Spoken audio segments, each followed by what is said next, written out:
नमस्कार मित्रों, आज हमारे सामने भविष्य की एक बहुत ही बड़ी चुनौती आ गई है जिसका नाम है ग्लोबल वार्मिंग।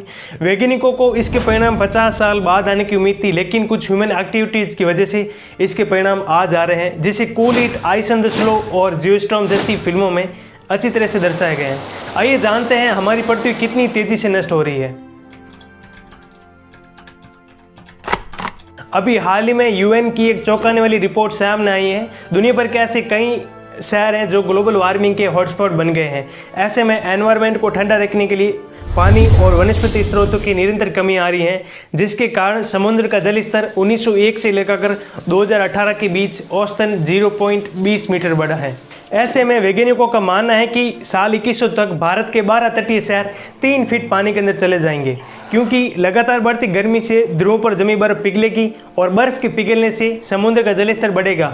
और ऐसे में चेन्नई, कोची और भावनगर जैसे तटीय शहरों का इलाका काफ़ी छोटा हो जाएगा। ऐसे में सबसे बड़ी समस्या आएगी लोगों का उस स्थान को छोड़ना, क्योंकि किसी भी इलाके में 3 फीट पानी बढ़ने का मतलब है उस इलाके में बड़ी भारी मात्रा में तबाही।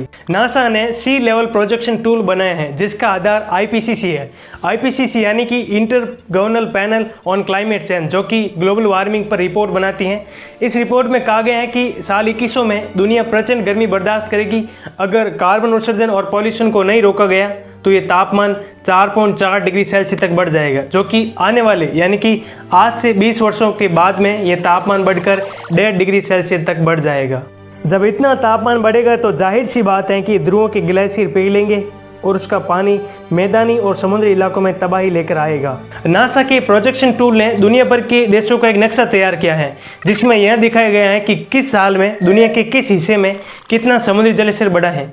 ऐसे में आईपीसीसी जो हर 5 से 7 साल में एक पर्यावरण की स्थिति पर एक रिपोर्ट तैयार करती है, लेकिन इस बार की रिपोर्ट बहुत ही खतरनाक। भारत के 12 शहर साल 2100 तक आधा फीट से लेकर करीब 2.25 फीट तक समुद्र के जलस्तर में समा जाएंगे, क्योंकि तब तक इतनी गर्मी बढ़ेगी कि समुद्र का जलस्तर भी बढ़ेगा। सबसे ज़्यादा जिन शहरों को खतरा है वो है भावनगर।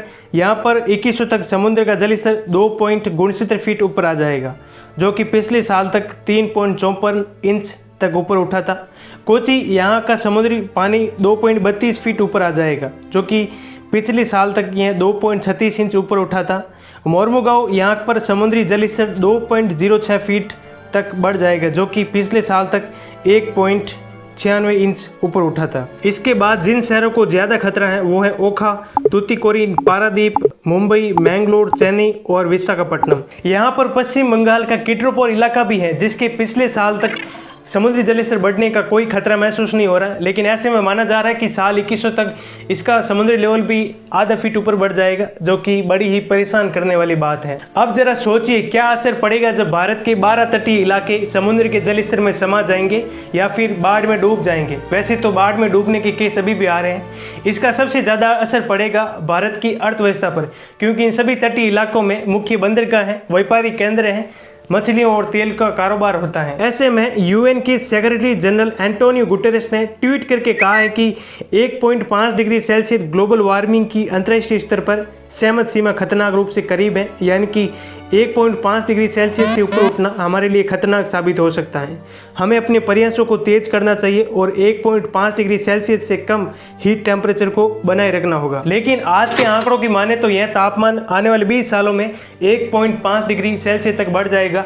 अब यहाँ पर मैं बार बार बात कर रहा हूँ आईपीसीसी की, तो आईपीसीसी का गठन 1988 में विश्व मौसम विज्ञान संगठन और संयुक्त राष्ट्रीय पर्यावरण कार्यक्रम ने किया था, जो कि पर्यावरण संबंधी रिपोर्ट बनाती हैं और उसका आकलन करती हैं। इसने अपनी नई रिपोर्ट में 195 देशों से जुटाए गए मौसम और प्रचंड गर्मी से संबंधित आंकड़ों का विश्लेषण किया है। इतना ही नहीं, इस रिपोर्ट में कहा गया है कि जो प्रचंड गर्मी पहले 50 सालों में एक बार आती थी, अब वो हर 10 सालों में आ रही है, जो कि इस ग्रह पर प्रचंड गर्मी की शुरुआत है। आईपीसीसी की इस रिपोर्ट में शोधकर्ताओं ने कहा है कि पिछले 40 सालों में गर्मी जितनी तेज़ी से बढ़ी है, उतनी ही गर्मी 1850 के 4 दशकों में नहीं बढ़ी थी।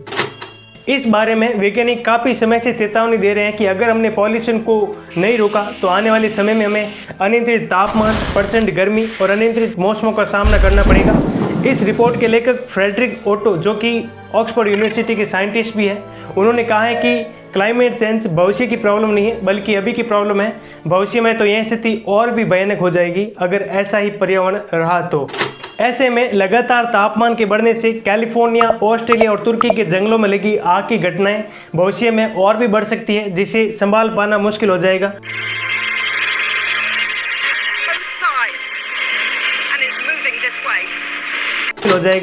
अगर ध्रुवों पर जमी बर्फ पिघल जाए और हमें ऑक्सीजन देने वाले जंगल जलकर खाक हो जाए तो हमारे सामने पानी और हवा की दिक्कत आ जाएगी। ऐसे स्थिति में हम कितने दिन तक जीवित रह पाएंगे? ध्रुवों पर बर्फ पिघलेगी तो समुद्र का जल स्तर भी बढ़ेगा और ऐसी स्थिति में कई देश तो यूं ही डूब जाएंगे जो समुद्र के जल स्तर से कुछ ही फीट ऊपर है। जंगलों में लगी आग के कारण उससे निकले हुए धुएं से उस देश और आसपास के देशों में लोगों का सांस लेना मुश्किल हो जाएगा। हर साल दुनिया भर से 4000 करोड़ टन CO2 का उत्सर्जन होता है, जो कि इंसानों की वजह से हो रहा है। अगर हमने 2050 तक घटाकर 500 करोड़ टन तक नहीं किया तो ये हमारे लिए घातक साबित हो जाएगा। अगर वर्तमान गति से चलते रहे तो साल 2050 तक गर्मी और बाढ़ जैसी दिक्कतों का आना दोगुना हो जाएगा, जिसे आज रोकना जरूरी है, नहीं तो अगली पीढ़ियों को एक बर्बाद धरती मिलेगी। IPCC की रिपोर्ट में साफ साफ लिखा है कि जो पहले 50 सालों में कैलिफोर्निया और कनाडा में प्रचंड गर्मी की घटनाएं देखने को मिलती थी, अब वे हर 10 सालों में देखने को मिल रही है।